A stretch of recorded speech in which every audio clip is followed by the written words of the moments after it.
Policia e Fierit ka shqyrtuar një ditë më parë në polici xhaxhan e kandidates së PD-s në Fier Silva Hasaj pasi u kap në makinë me një blok me shënime në lidhje me procesin zgjedhor të zgjedhjeve të 11 majit. Pasi janë marrë deklarime, Agim Hasaj është lënë i lirë, ndërkohë që policia e Fierit ka referuar materialet në prokurorinë e Fierit. Sipas policisë, thuhet se gjatë kontrollit fizik ndaj këtij shtetasit dhe kontrollit në automjetin me të cilin ai udhëtonte, u gjet një blok me shënime në lidhje me procesin zgjedhor.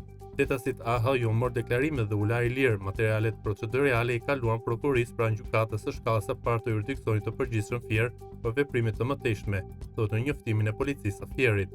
Po ashtu, policia hedh poshtë deklarimet e bërë nga Gazmend Bardhi, i cili është drejtuesi i PD-s në qarkun Fier, i cili pretendoi se policia ka ushtruar presion te familjarëve të kandidates për deputete të PD-s.